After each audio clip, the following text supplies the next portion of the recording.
We just launched this little fella, the Space Nano. It might look small, and it is the smallest IoT sensor in the Airthings for Business portfolio, but it's got the longest battery life, and it's the most robust sensor we ever made. It's IP64 certified, and it can go anywhere within your building, within your technical system, and even outside your building. And it's great for taking care of the things you really care about, into a warehouse or even a museum. So we want to put this to the ultimate test and bring it to a very special home in Norway, the home of the Roald Amundsen, the Arctic explorer, who knows a thing or two about rough, inhospitable environments. So join us as we go and meet Truls and Anders in this more than 100-year-old building to ensure that we can take care of it for the next 100 with the Space Nano. Watch this. This is what I will say the most important room in Norway. This is Amundsen's study.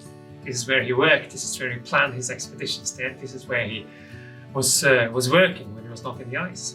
And it's still as Amundsen left it. The desk is here. It still has Amundsen's last notes in the calendar from the year he disappeared. It has his favorite book, The Call of the Wild, from Jack London over here. And the telephone, which kind of rings and was the beginning of his end. So it's still standing as he left it. During the closed season or the off season, we cover the windows with blinds.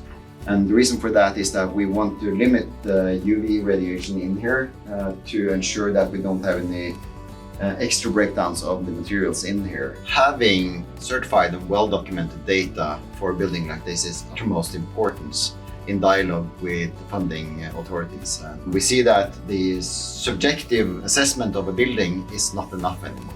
We need hard data, and we need it partly to document the conditions of the house, but also partly to monitor it on a day-to-day basis. We need to verify that the conditions of the house is of a certain level. What we see here is that we have a huge complexity in regards to materials in the house. We have leather, we have paper, all kinds of stuff, and we're not in a position where we can actually monitor all of them. But monitoring the air quality inside the house is proxy towards understanding or assessing the conditions of the house itself.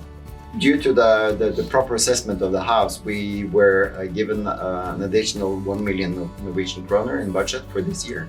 And we also saw from the state budget for the coming years that we will be allowed that kind of extra funding for the coming years. The whole building is preserved in a way that we don't have any additional extra installations.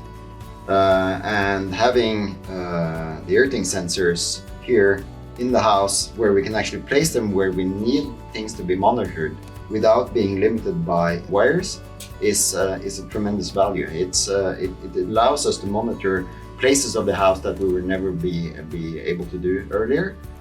And also the fact that we are able to closely monitor it on the dashboard instead of gathering transponders or sensors here and gathering data from time to time is also of big value. So we're super happy with the product.